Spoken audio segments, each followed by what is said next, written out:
Episode for the Financial Freedom Podcast. I'm your host, Dr. Christopher Liu. And as you know, I talk about 4 different types of freedom: time, financial, location, health freedom. In that light, I'm always interviewing influencers, creators, people on the cutting edge, getting those insights and sharing them with the world. So today we have Steve Anderson, and he's the author of the best-selling book, The Bezos Letters, where he deconstructs Jeff Bezos' 21 letters to Amazon shareholders through his unique lens of risk. So he's a trusted authority on risk, technology, invention, innovation, a very exciting field. So it's going to be a great conversation. So Steve, welcome.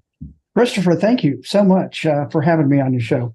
Yeah, I'm always interested in people doing things on the cutting edge, and the internet and technology has allowed this to happen.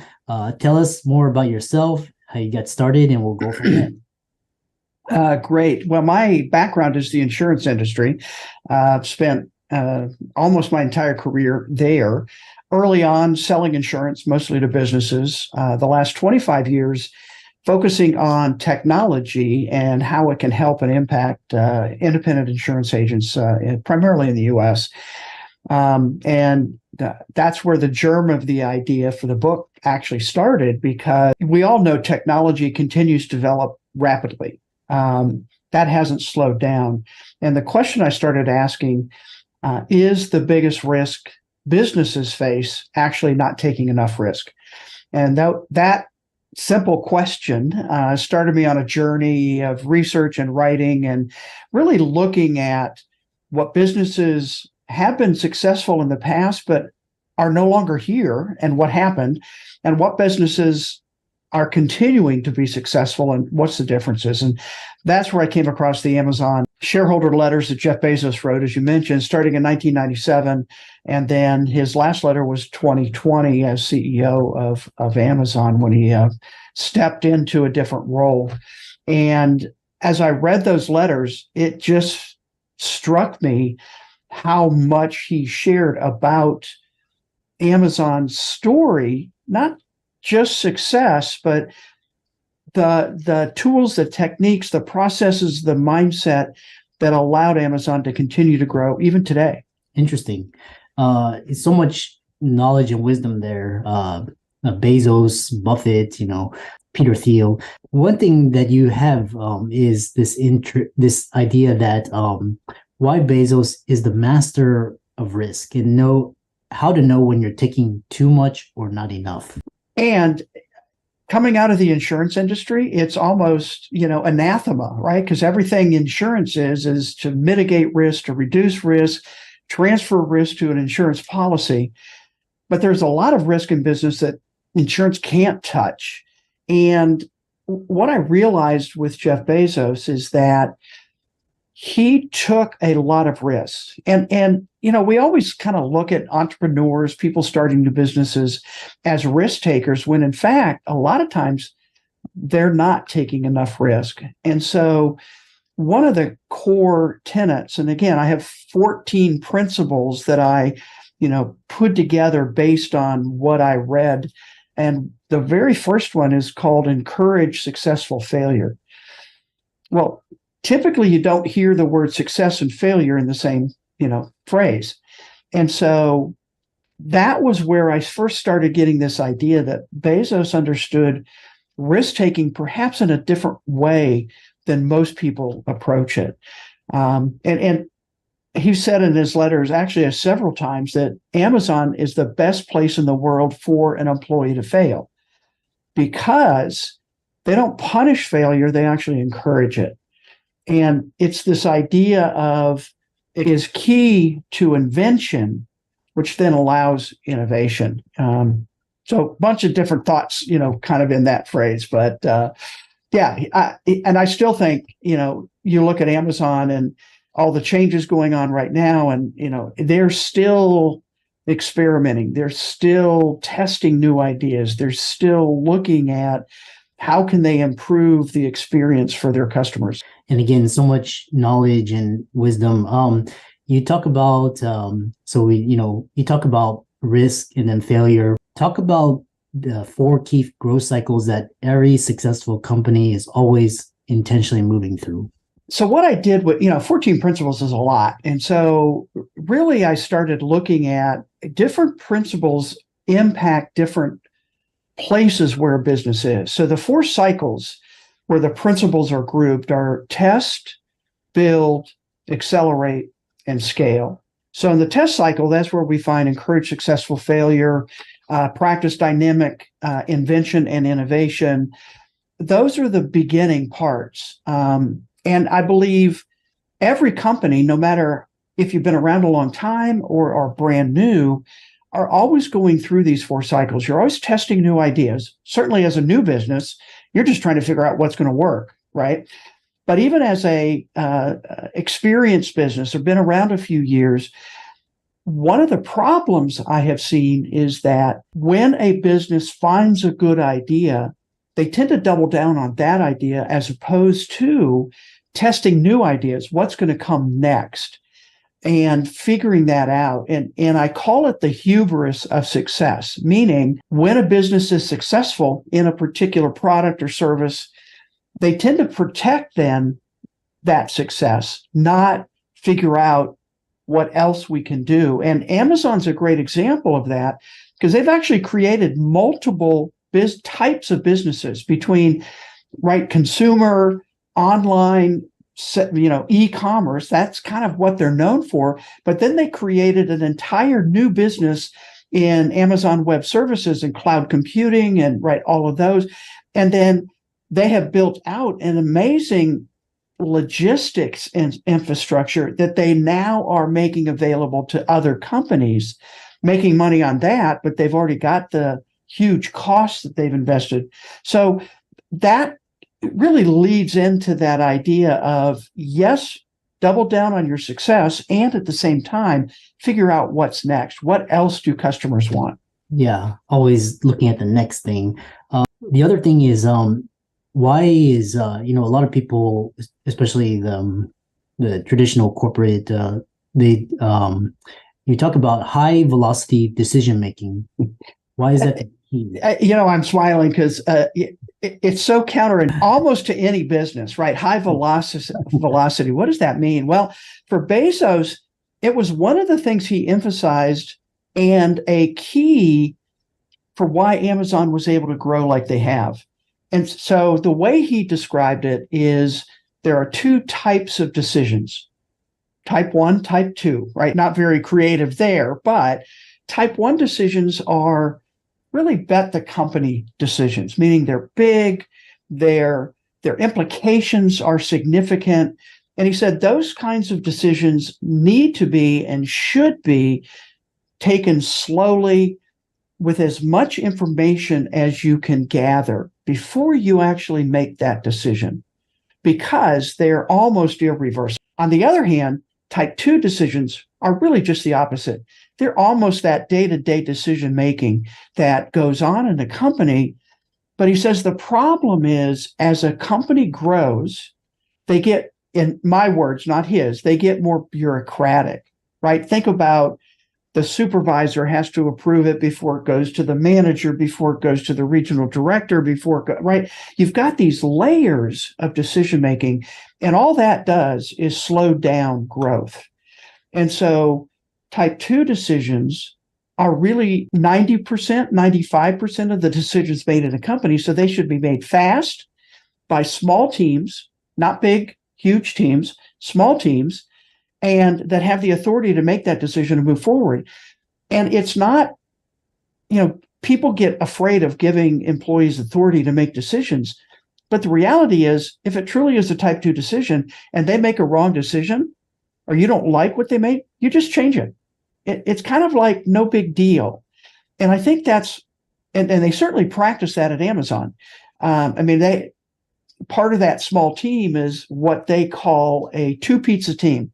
Is how big a team should be, meaning only the number of people that 2 large pizzas could feed for dinner or lunch or whatever. And so high velocity decision making, actually, he comes back to that a number of different times throughout the letters as a really important point in terms of helping businesses grow and helping them sustain that growth and not fall into, again, what he calls a day two mindset.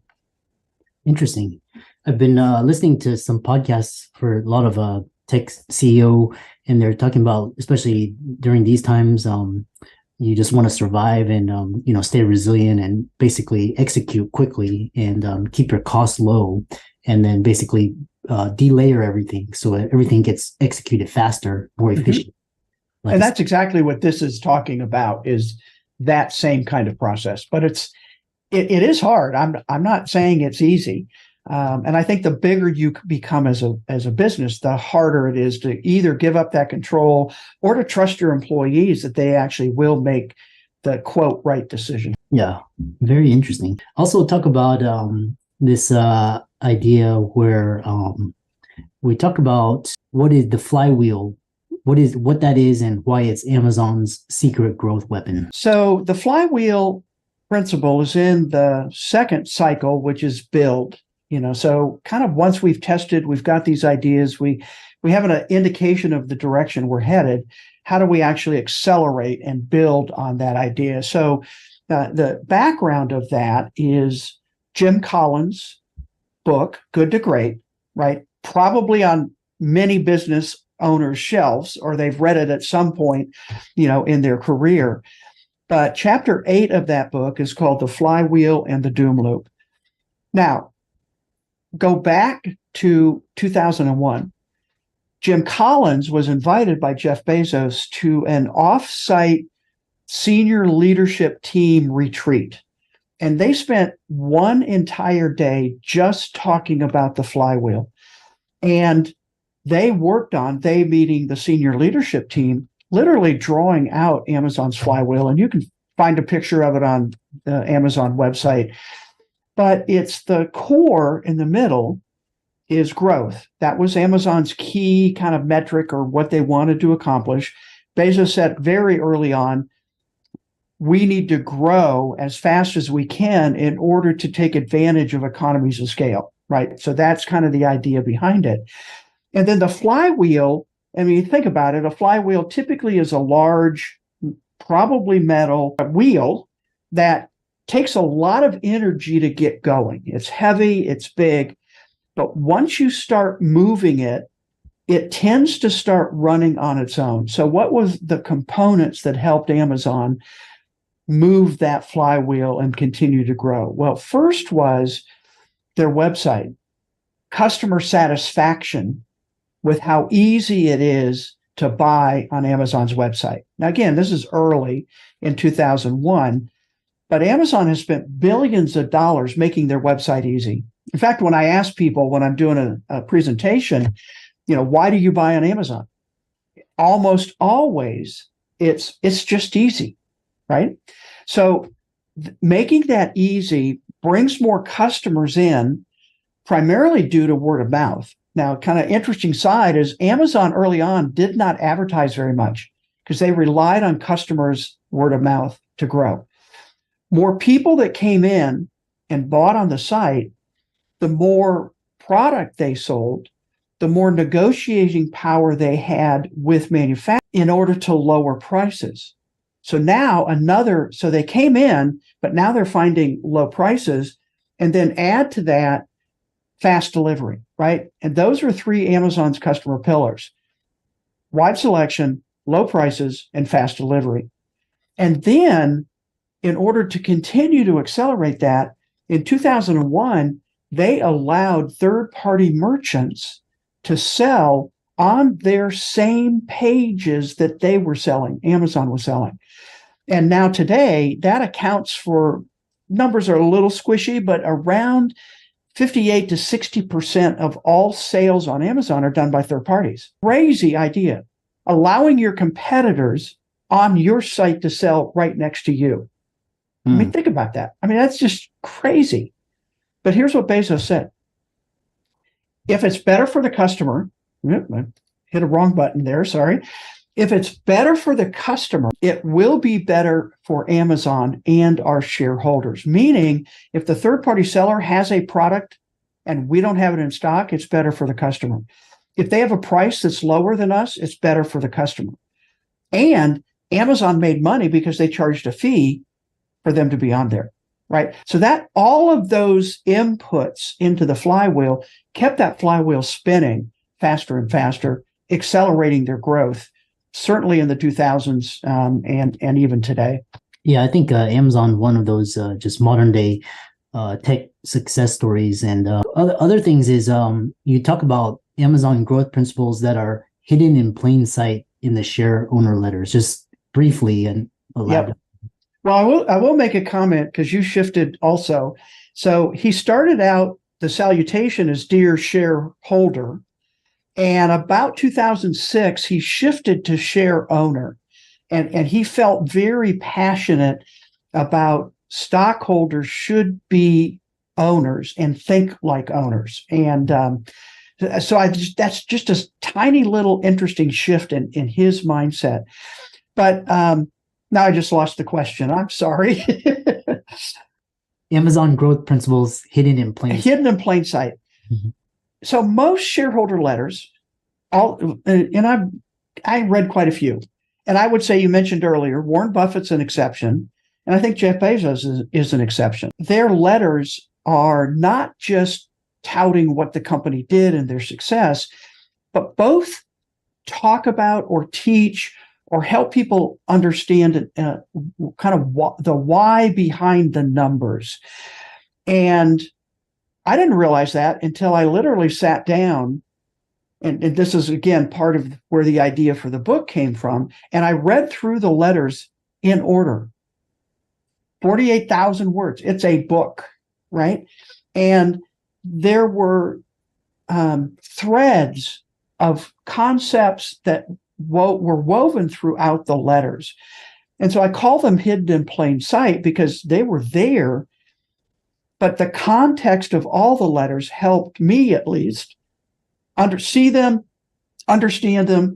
And we traced actually the principles, the 14, from the very first 97 letter all the way to the 2018 letter. We were able to identify in the letters all 14 principles incorporated into each of those letters, which to me is just, well, obviously very interesting. I wrote a book about it. So yeah, really interesting. And then one final question is, kind of this more inspirational or motivational is why you'll never think or grow big enough if you're not willing to risk failure. We look back, even long history, Thomas Edison is certainly, people talk about in terms of his experiments, and kind of that famous quote of his that's attributed to him. I actually did some research. I'm not exactly sure he said it, but anyway, the quote is attributed to him where he said, I haven't failed 10,000, and I'm going to mess the quote up now, but I haven't failed 10,000 times. I now know 10,000 ways it won't work. And it's specifically related to, and he didn't invent the light bulb, but he invented the filament that made the light bulb commercially viable, right? So all the different filaments, thousands and thousands, and he had notebooks after notebooks of experiments. So it's failure after failure after failure that led to success. And that's the same idea at Amazon. And employees are encouraged and expected to do similar things. They're encouraged to look at their piece of the Amazon universe and say, how can I do this better? What can we do better? And then bring that idea. And a lot of times they become the champion of whatever idea they came up with. That's one of the ways employees get promoted, maybe even early on, but they had a good idea. They were able to show how it could help, and they can move forward. And so that's a really, again, fairly unique mindset that Amazon has that more and more companies are starting to adopt because they see the success that can come from encouraging your employees. And I will say this, I firmly believe employees aren't afraid of failing, but they're afraid of the consequences of failing. Meaning, is it going to ding my career? Is it going to not make me promotable? Is it going, right? All those kinds of things are really, but when you open that up or free them up employees have great ideas a lot of the time. And sometimes the ideas are really crazy, but they are a germ of something that starts and becomes a really good idea. Yeah. Very fascinating discussion on innovation, technology. It's really high risk, high reward, but it's, very fascinating to see the trends over the last, 20 years or so. How can people follow you, visit your website, or contact you? Sure. Well, the book's available. And again, the book is called The Bezos Letters, 14 Principles to Grow Your Business Like Amazon. It's on Amazon, probably the easiest place to find it. The book website with some additional resources and information is thebezosletters.com. And then my primary platform is LinkedIn. And so I'd love to connect with any of you that might be listening. Just let me know that you heard me on the podcast, and I'll be glad to connect with you. And for all the listeners out there, Steve's resources will be in the links and show notes. Be sure to check out the book on Amazon, follow him on social media, check out his website. And with that, thanks so much for a great discussion, and thanks for coming on to the podcast. Christopher,